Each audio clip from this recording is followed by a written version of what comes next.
Hello everyone, this is a video about digestive system जिसमें हम अच्छे से हर एक चीज़ को डिटेल में पढ़ेंगे। लाइफ प्रोसेस चैप्टर का ये पार्ट है and we gonna cover it topic by topic. तो सबसे पहले डाइजेस्टिव सिस्टम को हम अच्छे से पढ़ेंगे and then we will move on to the another topics. First of all ये मैंने डायग्राम लिया है और इसके अंदर आपको मैं एक बार थोड़ा सा ओवरव्यू काइंड ऑफ देने वाली हूँ। ओवरव्यू देने से क्या होगा, आपके माइंड में ये हो जाएगा कि आपको पता लग जाएगा पहले से ही कि इसमें हमें पढ़ना क्या क्या है। ठीक है, सबसे पहले आता है इसमें ओरल कैविटी। ओरल कैविटी और उसके बाद माउथ, पैरोटिड ग्लैंड, ये एक सलाइवरी ग्लैंड है और हमारे पास 3 पेयर ऑफ सलाइवरी ग्लैंड होते हैं, यानी टोटल 6 सलाइवरी ग्लैंड्स हमारे अंदर होते हैं। ठीक है, पैरोटिड ग्लैंड, सब मैक्सिलरी और सब लिंगुअल ग्लैंड।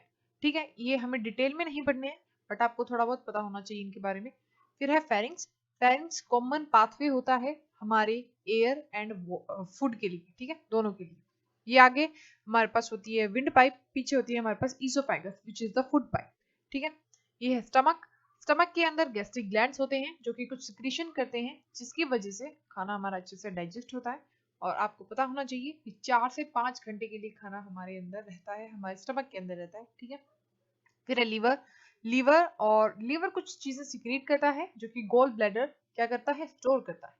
पैनक्रियाज और ड्यूडेनम। पैनक्रियाज ये रहा, और पैनक्रियाज के बारे में आपको एक चीज बहुत अच्छे से पता होनी चाहिए। पैनक्रियाज और लीवर ये कुछ भी यहाँ पे फूड नहीं आता है, ये कुछ सिक्रेट करते हैं जो कि इस पाइप से होकर स्मॉल इंटेस्टाइन में जाते हैं। यानी कि स्टमक से जो चीजें आ रही हैं, लीवर से जो चीजें आ रही हैं, पैनक्रियाज से जो चीजें आ रही हैं, वो तीनों एक जगह इकट्ठी होकर स्मॉल इंटेस्टाइन में जाती हैं और वहां जाके कंप्लीट डाइजेशन होता है। ठीक है, सबसे पहले जो हमारी स्मॉल इंटेस्टाइन है वो स्मॉल इंटेस्टाइन, देखो स्मॉल क्यों बोला गया है स्मॉल इंटेस्टाइन को, काफी लंबी होती है बाय द वे।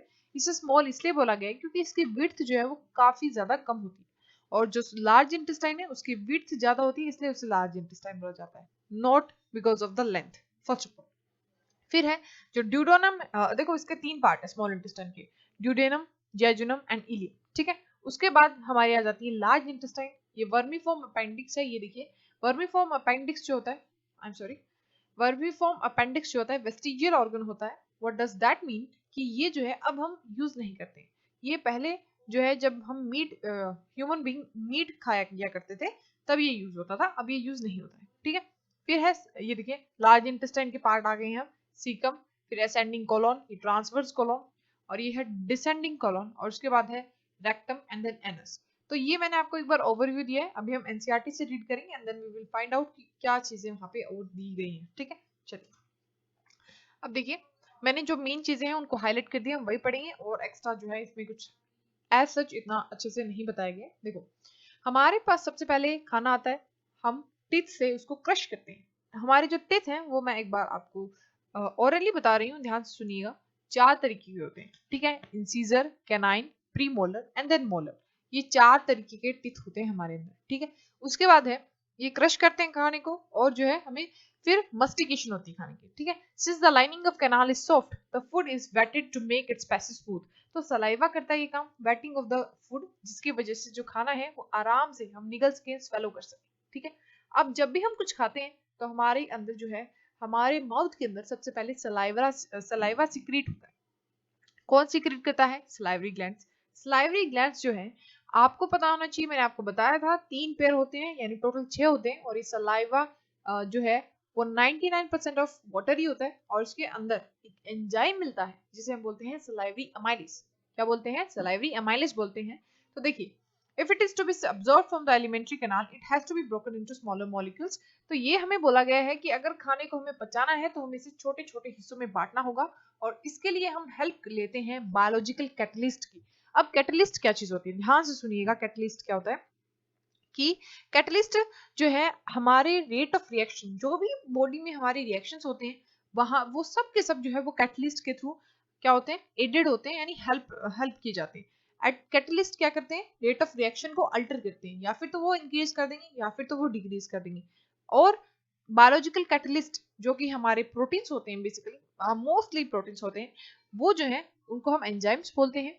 तो सबसे पहला एंजाइम जो है हम पढ़ने वाले वो है सलाइवरी अमाइलेज, जो कि क्या करता है, स्टार्च को किस में कन्वर्ट कर देता है, ग्लूकोज में कन्वर्ट करता है। यहाँ नहीं होता, ये कंप्लीट डाइजेशन नहीं होता। देखो जो स्टार्च है वो एक बहुत ही एक बड़ी यूनिट है, यानी एक पॉलीसैकेराइड है। सैकेराइड मींस शुगर, ठीक है। तो बहुत बड़ी शुगर है, उसको छोटे छोटे हिस्से में हम जब लास्ट तक आएंगे ना इंटेस्टाइन में, तब जाके कंप्लीट डाइजेशन होगा। शुरू में यहाँ पे बीच के इंटरमीडिएट्स बनेंगे। तो इंटरमीडिएट्स आपके सिलेबस में है नहीं, आपको अच्छे से पढ़ने नहीं है, तो आपको बस इतना याद रखना है कि इसका ब्रेकडाउन होता है। यहाँ पे स्टार्च का ब्रेकडाउन होता है। स्टार्च एक बड़ी यूनिट है, और जो इसकी सबसे छोटी यूनिट होती है स्टार्च को तोड़ने के बाद हमें बनाना क्या है, ग्लूकोज बनाना है, ठीक है। वो हम इंटेस्टाइन में बनाएंगे, बीच में यहाँ पे इंटरमीडिएट्स बनेंगे, ठीक है, समझ आ गई। The food is mixed thoroughly with the saliva and moved around the mouth while chewing by the muscular tongue. ये आपको अच्छे से पता होगा, ठीक है। नाउ अब आता है कि अब हमारा जो मसल्स है, हमारी जो ईसोफेगस है या हमारी जो फूड पाइप है, इसकी जो मसल्स है वो क्या करती है। मसल्स जो है ये पेरिस्टाल्टिक मूवमेंट करती है। व्हाट डज दैट मीन कि एक रिदमिकली कंट्रैक्शन एंड जो एक रिलैक्सेशन मूवमेंट होती है, जिसकी वजह से क्या होगा, आगे चीजें प्रोपेल होंगी, जो खाना है वो आगे बढ़ेगा, नीचे की तरफ आएगा, प्रोपल्शन होगी, ठीक है। आप समझ पा रहे होंगे शायद, पेरिस्टाल्टिक मूवमेंट इसे बोलते हैं, ठीक है। ये हमारी गट में हर जगह होगी, ना कि ईसोफेगस में, हर जगह होती है, ताकि खाने को हम आगे दे सके, आगे भेज सके, ठीक है, ठीक है। अच्छा, अब आता है फ्रॉम द माउथ। यहाँ से देखिए, from the mouth the food is taken to the stomach through the food pipe और oesophagus. The stomach is a large organ which expands when the food enters it। यहाँ पे ये फूल जाएगा जब खाना आएगा। और यहाँ पर सबसे पहले इंपॉर्टेंट बात है कि यहाँ पे जो लाइनिंग है, इनर लाइनिंग ऑफ स्टमक है, वो उसके अंदर क्या होता है, गैस्ट्रिक ग्लैंड्स पाए जाते हैं। और गैस्ट्रिक ग्लैंड्स क्या करते हैं, डाइजेस्टिव जूसेस को क्या करते हैं, सिक्रीट करते हैं। अब हमें पता करना है कि वो डाइजेस्टिव जूसेस में होता क्या क्या है, ठीक है। So these digestion functions taken care by the gastric glands present in the wall of the stomach. These release HCl, a protein digesting enzyme called pepsin and mucus। अब आपको मैं 1 मिनट के लिए आगे लेके चलती हूँ। यहाँ देखिए, मैंने आपको एक छोटा सा flow chart kind of stuff में बना दिया है कि स्टमक के अंदर HCl होता है। HCl क्या करता है, एक्टिवेट करता है पेप्सिनोजन को पेप्सिन में। देखिए, किसी भी चीज को वर्क करने के लिए कुछ सर्टेन कंडीशंस होती हैं, वो उसी चीज पर वर्क करती है। अगर हम हर टाइम पेप्सिन को एक्टिव रखेंगे, हर टाइम देखो, पेप्सिनोजन इसकी इनएक्टिवेट फॉर्म होती है, इनएक्टिव फॉर्म, वो कुछ नहीं कर सकती जब तक वो पेप्सिन में कन्वर्ट ना हो जाए। तो पेप्सिन में कन्वर्ट वो ऑलरेडी क्यों नहीं है, क्योंकि हमारे पास खाना नहीं है। और अगर वो हमेशा ऐसे रहेगी तो वो खराब नहीं हो जाएगा एंजाइम। मतलब जब हमारे पास खाना ही नहीं है तब हमें क्यों जरूरत है पेप्सिन की। इसलिए हम इसे हमेशा पेप्सिनोजन की फॉर्म में रखते हैं। और जब खाना आता है तब HCl रिलीज होता है हमारे स्टमक के अंदर, और वो HCl क्या करता है, पेप्सिनोजन को पेप्सिन में कन्वर्ट करता है। जैसे मोस्ट इंपॉर्टेंट इसका ये फंक्शन है। और HCl जो है एक काम और करता है, वो देखो, HCl एक बहुत स्ट्रॉन्ग एसिड है, और ये क्या करेगा, खाने को, जो हमारे अंदर जो भी बैक्टीरिया प्रेजेंट है उनको क्या कर देगा, खत्म कर देगा, मार देगा सारे बैक्टीरिया को। तो हमारा जो खाना है वो क्या हो जाएगा, अच्छा हो जाएगा ना, कोई दिक्कत नहीं रहेगी उसमें। फिर आता है पेप्सिन। पेप्सिन क्या करता है मैंने आपको बता दिया है। देखो, ये एक बहुत इंपॉर्टेंट एंजाइम है। यहाँ पे कोई भी तरीके का शुगर का डाइजेशन नहीं हो रहा है, यहाँ पे ओनली प्रोटीन का डाइजेशन हो रहा है, और कुछ अमाउंट ऑफ फैट जो कि हमारे सिलेबस में नहीं है बट इंपॉर्टेंट है। आप याद रखें कि पेप्सिन यहाँ पे डाइजेस्ट करता है प्रोटीन को। और जो म्यूकस है, म्यूकस क्या करता है, देखो, हमारा जो स्टमक है वो काफी एक, देखो, अगर इतना स्ट्रॉन्ग एसिड HCl रिलीज होगा तो स्टमक तो बिल्कुल जल जाएगा, खराब हो जाएगा सब कुछ, अंदर से लाइनिंग जो है वो एसिडिटी हो जाएगी। तो इसलिए यहाँ पे म्यूकस जो है वो क्या करता है, कवरिंग बनाता है, स्टमक को जो है लाइन कर लेता है, कवरिंग सी बना लेता है, जिसकी वजह से HCl जो है वो हमारे स्टमक के कंटेक्ट में ना आए, और हमारा जो है कुछ नुकसान ना, हमारा पेट जल ना जाए, ठीक है। अच्छा, तो अभी हम वापस पीछे चलते हैं, और एक इंपॉर्टेंट चीज जो है यहाँ पे आगे जिक्र भी किया गया है इसका, दैट इज स्फिंक्टर। स्फिंक्टर क्या होता है, यहाँ देखिए, जो ईसोफेगस है और स्टमक है, यहाँ पे बीच में एक स्फिंक्टर लगा होता है, एक मस्कुलर फ्लैप सा लगा होता है। वो क्या करता है कि खाना जो है वो वापिस, यानी बैकफ्लो ना हो जाए, स्टमक से ईसोफेगस में ना चला जाए। हम तो किसी भी टाइप की मूवमेंट करते हैं पूरे दिन में, तो अगर ऐसे स्टमक का जो खाना है वो ईसोफेगस में चला गया, और वहां तो कोई इस तरह की म्यूकस की लाइनिंग तो नहीं है ना, तो वो स्टमक तो, मतलब हमारा जो HCl है वो जला देगा ईसोफेगस को।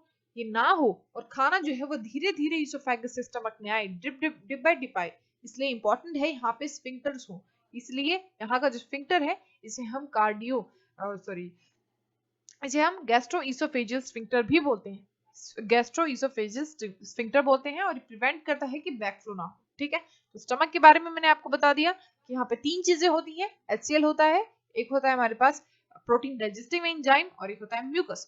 और यहाँ देखिए, HCl जो है वो क्या कर रहा है, एंजाइम जो पेप्सिनोजन है उसकी इनएक्टिवेट फॉर्म है उसको एक्टिव फॉर्म में कन्वर्ट कर रहा है, तो ये इंपॉर्टेंट हो जाता है, इसे वो HCl जो है एसिडिक मीडियम को प्रोवाइड कर रहा है। ठीक है, नेक्स्ट फिर आता है एसिडिटी के बारे में आपने सुना होगा, वो यही चीज होती है कि जब हमारे स्फिंक्टर अच्छे से काम नहीं करते तो खाना जो है वो ऊपर चला जाता है और उसकी वजह से हमें जलन महसूस होती है, and that is what we call as acidity. ठीक है, अच्छा, the exit of food from the stomach, अब एक वहां पे जो ऊपर वाला स्फिंक्टर है एनसीईआरटी में मेंशन नहीं है बट इंपॉर्टेंट है, आपको पता होना चाहिए। यहाँ पे वैसे ही जैसे खाना स्टमक से फिर इंटेस्टाइन में जाता है तो वहां पर भी ऐसा ही एक स्फिंक्टर लगा होता है जिसे हम पाइलोरिक स्फिंक्टर बोलते हैं। वो क्या करता है कि जो खाना ऊपर से आ रहा है उसका नीचे जा रहा है वो बैक फ्लो ना हो, वही सेम चीज। ठीक है, तो the exit of food from the stomach is regulated by sphincter muscle which release it in small amounts into the small intestine.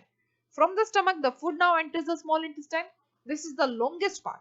Small intestine सबसे बड़ा पार्ट है, small नहीं है, but because of the width, इसे हम small intestine बोलते हैं, which is fitted into a compact space because of the extensive coiling. Coiling बहुत ज्यादा है, इसलिए इसे छोटे से स्पेस में हमने क्या कर दिया हुआ है, compact कर दिया हुआ है।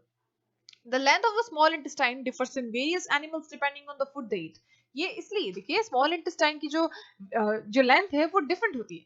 देखिए जो सेलुलोज है, सेलुलोज जो खाना है जैसे कि प्लांट बेस्ड फूड है जहाँ सेलुलोज होता है, आपको पता होना चाहिए कि सेलुलोज जो है वो एक सेल वॉल में प्रेजेंट होता है प्लांट की, तो ये नॉर्मल सी चीज है, बट स्टिल जो मीट है वो इजीली डाइजेस्ट हो सकता है, पर जो हमारा सेलुलोज है वो काफी हार्ड है डाइजेस्ट होने में, इसीलिए हर्बीवोर्स जो हैं जो कि ग्रास खाते हैं उन्हें ज्यादा बड़ी स्मॉल इंटेस्टाइन की जरूरत है ताकि वो चीजें अच्छे से डाइजेस्ट कर सकें, और जो मीट है वो इजीली डाइजेस्ट किया जा सकता है, इजियर इजियर मतलब तरीके से। इसीलिए जो कार्निवोर्स हैं जैसे कि टाइगर है उनका जो इंटेस्टाइन है स्मॉल इंटेस्टाइन वो स्मॉल होता है। ठीक है, फिर आता है the small intestine is the site of complete digestion. मैंने जैसे आपको बताया था कि चीजें धीरे धीरे करके डाइजेस्ट होंगी, अब स्मॉल इंटेस्टाइन तक आते आते अच्छे से डाइजेस्ट होनी चाहिए। ठीक है, तो यहाँ पर जो कार्बोहाइड्रेट्स हैं वो अपना फाइनली कन्वर्ट होंगे। देखो आपको मैंने बताया था कि हाँ यहाँ देखिए पैनक्रियास से कुछ चीजें सिक्रेट होंगी, गोल ब्लैडर ये भी कुछ सिक्रेट नहीं करेगा, लीवर सिक्रेट करता है बाइल जूसेस, बाइल सोर्ट्स, ये जो है गोल ब्लैडर क्या करता है स्टोर करता है, तो स्टोर फाइनली गोल ब्लैडर में होता है, उसके बाद वो पैनक्रियास से जो चीजें आएंगी वो सारी कहाँ मूव करेंगी स्मॉल इंटेस्टाइन में, और स्मॉल इंटेस्टाइन क्या रिलीज करता है इंटेस्टाइनल जूसेस जो कि फाइनल कन्वर्जन के लिए हेल्पफुल होंगे। ठीक है, तो यहाँ देखिए अभी हम आपको एक बार फटाफट से ये चीजें पढ़ाते हैं। देखो पैनक्रियास क्या करता है, दो चीजें रिलीज करता है, एक होता है ट्रिप्सिन, ट्रिप्सिन क्या करता है डाइजेस्ट करता है प्रोटीन को, पर यहाँ पे एक चीज और है, वो क्या है कि जो पेप्सिन था जैसे हमारा वो क्या कर रहा था HCl की वजह से एसिडिक मीडियम में जो है वो एक्टिवेट हो रहा था, पर ट्रिप्सिन जो है इसकी उल्टी कंडीशन है, वो बेसिक मीडियम में करता है अपने आप को एक्टिवेट। तो यहाँ पर पैनक्रियाज से जो चीजें आ रही हैं वो इंटेस्टाइन में जाएंगी तब वहां उसे एक्टिवेट होने के लिए बेसिक मीडियम की रिक्वायरमेंट है, ये मोस्ट इंपॉर्टेंट थिंग है। फिर है लाइपेजेस, ये क्या करते हैं फैट को डाइजेशन करने में हेल्प करता है। ठीक है, चौथी चीज है लीवर। अब लीवर क्या क्या कर रहा है भाई, जो बाइल सोर्स रिलीज कर रहा है वो क्या करता है emulsification of fat. What does that mean, जो फैट है वो बहुत बड़े बड़े टुकड़ों में होता है, उसको बिल्कुल छोटे छोटे ग्लोब्यूल्स में कन्वर्ट कर देता है, छोटे छोटे टुकड़ों में बांट देता है। इससे क्या होगा बताइए, अब देखो कोई भी चीज अगर बहुत बड़ी है उसको हम अगर छोटे हिस्सों में बांट देंगे तो उसका सरफेस एरिया इंक्रीज हो जाएगा, और अगर सरफेस एरिया इंक्रीज हो जाएगा तो वहां पर जो एंजाइम्स हैं वो अच्छे से वर्क कर सकेंगे, यानी जो हमारे लाइपेजेस हैं वो अच्छे से फैट को डाइजेस्ट कर सकेंगे। इसीलिए इमल्सिफिकेशन ऑफ फैट एक बहुत इंपॉर्टेंट चीज है अगर हम फैट को डाइजेस्ट करना चाहते हैं तो इसीलिए अगर किसी के लीवर में प्रॉब्लम है तो काफी प्रॉब्लम हो सकती है, फैट डाइजेस्ट नहीं होगा एंड एवरीथिंग विल गो, खराब हो जाएगा सब कुछ। तो इंटेस्टाइन फिफ्थ चीज है हमारी इंटेस्टाइन, ये क्या करती है फाइनल डाइजेशन करती है, यहाँ पे इंटेस्टाइनल जूसेस होते हैं। तो फाइनल डाइजेशन क्या होता है, देखो प्रोटीन एक बहुत बड़ी यूनिट है, ये जो है वो टूट जाती है छोटी छोटी यूनिट में, जो इसकी स्मॉलेस्ट यूनिट है प्रोटीन की वो है अमाइनो एसिड, इसमें टूट जाती है। फैट्स जो हैं वो किस चीज से बने होते हैं, फैटी एसिड एंड ग्लिसरॉल से बने होते हैं, एंड फाइनली वो उसमें कन्वर्ट हो जाते हैं, और स्टार्च जो है हमारा ग्लूकोज में कन्वर्ट हो जाता है।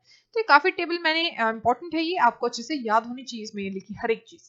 ठीक है, तो एक बार हम एनसीईआरटी को रीड कर लेते हैं, होप आपको सब कुछ समझ आ जाएगा। तो यहाँ देखिए the food coming from the stomach is acidic and has to be made alkaline for the pancreatic enzymes to it. देखिए मैंने बताया था कि यहाँ पे ट्रिप्सिन जो है वो जब वर्क करता है तो उसे अल्कलाइन मीडियम चाहिए, Bile juices from the liver accomplish this in addition to acting on fats. ये fats पर act करते हैं bile juices.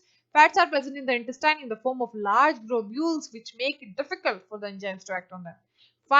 Bile salts break them down into small globules, increasing the efficiency of enzyme action. ये बहुत important चीज है, ठीक है। फिर आए यहाँ पर देखिए, the pancreas secrete pancreatic juice, which contains enzymes like trypsin for digesting proteins and lipases for breaking down emulsified fats. ये तभी वर्क करेगा, देखिए मैंने आपको बताया था कि लाइपेज तभी एक्ट करेंगे जब वहां पे इमल्सिफिकेशन होगी फैट की, वो जो है सरफेस एरिया इंक्रीज होगा फैट्स का, तभी वहां पे वो अच्छे से वर्क कर पाएंगे efficiently. The walls of the small intestine contains glands which secrete intestinal juices. The enzymes present in it finally convert the proteins into amino acids, complex carbohydrates into glucose and fats into fatty acid and glucose.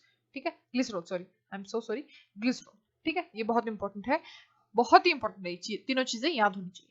अब आता है the digestive food is taken up by the walls of intestine. अब देखो वो जो खाना हमने पचा दिया, अच्छे से डाइजेस्ट कर दिया है, अब जो हमारे पास जो हमारी स्मॉल इंटेस्टाइन होती है उसके अंदर क्या होती है, विलाई होती है. विलाई क्या करती है, वो हेल्प करती है कि हमारा सरफेस एरिया जो है वो इंक्रीज हो जाए.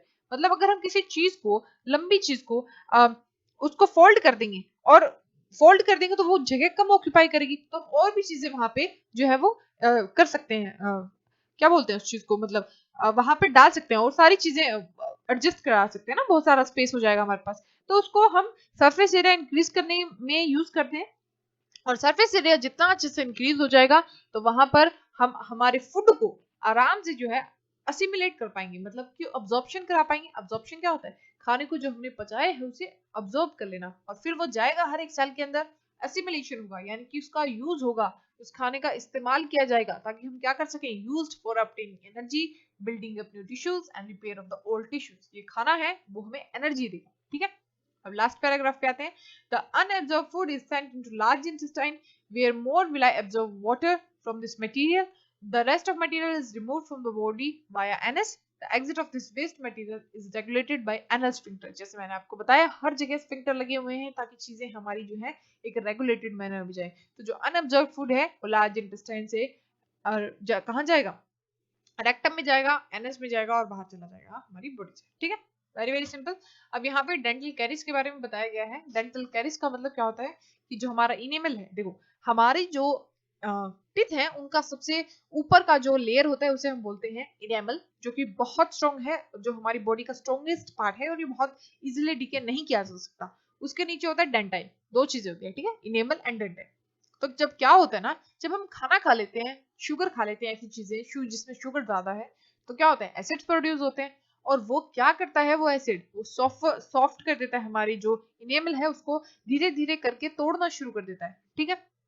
और अगर वहां पे इस तरह के बैक्टीरिया इकट्ठे हो जाते हैं तो उसकी वजह से जो येलो येलो कलर की एक कवरिंग जो है आ जाती है जिसे हम डेंटल प्लेग बोलते हैं. और अगर, अब देखो, अब क्या होता है ना, जिसे हमारा सलाइवा बेसिक होता है, आपको मैंने पीएच भी बताने हैं, एक मिनट याद रखेंगे, पीएच बताएंगे आपको. सलाइवा जो है वो बेसिक होता है, स्लाइटली बेसिक होता है, तो क्या करता है, न्यूट्रलाइज कर सकता है उस एसिड को, जो हमारी बॉडी के अंदर, जो हमारे टीथ के अंदर एसिड आया उसको क्या कर सकता है, न्यूट्रलाइज कर सकता है. तो पर इतना नहीं कर सकता कि हम उसे रोज, हम अगर नहीं करेंगे ब्रश के अंदर जब हम ब्रश करते हैं तो जो हमारी टूथपेस्ट होती है उसके अंदर क्या होता है, बेस होता है, ताकि वो जो एसिड्स जो है हमारे बैक्टीरिया ने रिलीज किए हैं, बैक्टीरिया वहां पे आ गए हैं, तो उनको वो खत्म कर सके, ठीक है. तभी इसलिए जरूरी है कि हम रोज टूथ ब्रश करें, ठीक है. Brushing the teeth after eating removes the plague before the bacteria produce acid. और अगर इसे अनट्रीटेड रखें तो यहाँ पे जो है वो पल्प आ सकता है, कोजिंग इन्फ्लेमेशन एंड इन्फेक्शन हो सकता है अगर हम इस पर ध्यान ना दें. एक इंपॉर्टेंट चीज है वो ये है कि जो सलाइवा है उसका पीएच आपको याद रखना है 6.8 होता है, ठीक है, यानी कि स्लाइटली एसिडिक होता है. स्लाइटली एसिडिक मतलब कि थोड़ा सा एसिडिक है. 7 न्यूट्रल होता है तो 6.8 स्लाइटली एसिडिक बोल सकते हैं ना. स्टमक में जो HCl है उसका होता है 1.8, और जो हमारा ट्रिप्सिन है जो कि जो बेसिक मीडियम में एक्ट करता है उसका होता है 7.8, यानी कि स्लाइटली बेसिक. थोड़ा न्यूट्रल 7 पे होता है तो 7.8 स्लाइटली बेसिक बोल सकते हैं. इंपॉर्टेंट है, तीनों चीजें याद रखनी है. Saliva is 6.8, stomach is 1.8, pancreas is 7.8. तो यहाँ होता है आपका जो डाइजेस्टिव सिस्टम. अच्छे से हमने कवर किया है और मैंने मोस्टली एनसीईआरटी ही कवर करी, ज्यादा नहीं करी. तो thank you so much for watching it and thank you so much.